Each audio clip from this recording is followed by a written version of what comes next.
ଏବେ ଯୋଉ ଚର୍ଚ୍ଚା ଚାଲିଛି କି ଦେଶରେ ଲକଡାଉନ ଭଳିଆ ପରିସ୍ଥିତି ପୁଣି ଥରେ ଆସିପାରେ ଆଉ ଆମ ଦେଶରେ ଥିବା ଷ୍ଟ୍ରାଟେଜିକ ପେଟ୍ରୋଲିୟମ ରିଜର୍ଭ 7 ରୁ 8 ଦିନ ଭିତରେ ସରିଯାଇପାରେ।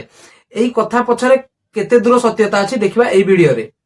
ଏବେ ବହୁ ଜଣକୁ ଲାଗୁଛି କି ଯଦି ଇରାନ ଷ୍ଟ୍ରେଟ୍ ଅଫ୍ ହରମୁଜ ବନ୍ଦ କରିଦବ ତାହେଲେ ଇଣ୍ଡିଆରେ ଅଏଲ କ୍ରାଇସିସ୍ ଆସିଯିବ, କିନ୍ତୁ ଏମିତି ହବାର ଚାନ୍ସ ବହୁତ କମ। କାହିଁକି ନା ଇଣ୍ଡିଆ କେବଳ 30 to 40% ତାର ଅଏଲ ହରମୁଜ ଥ୍ରୋରେ ଇମ୍ପୋର୍ଟ କରେ, ଆଉ 60 to 70% ଅଏଲ ଏବେ ବି ଇଣ୍ଡିଆ ଅଲଗା ସୋର୍ସ ରୁ ଆଣେ, ଯେମିତି କି ୟୁଏସଏ ରହିଛି, ବ୍ରାଜିଲ ରହିଛି, ନାଇଜେରିଆ ରହିଛି, ରୁଷିଆ ରହିଛି।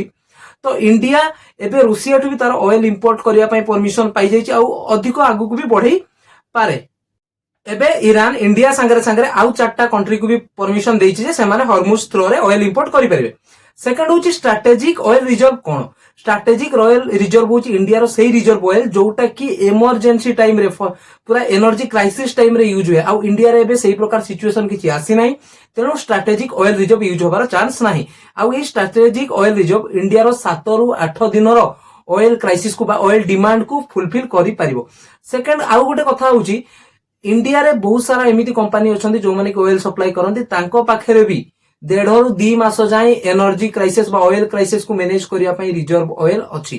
ଆଉ ଏଇ ଯୋଉ କ୍ରାଇସିସ୍ ଦେଖାଯାଉଛି ଏଇଟା ମେନ୍ ରିଜନ ହଉଛି ବ୍ଲାକ୍ ମାର୍କେଟିଂ ପାଇଁ, ଆଉ ଏଇଟା ହଉଛି ଆଡମିନିଷ୍ଟ୍ରେଟିଭ ମେସିନାରୀର ଫେଲିୟର ଆଉ ପୁରା ଲୋକାଲ ଇନ୍ ନେଚର।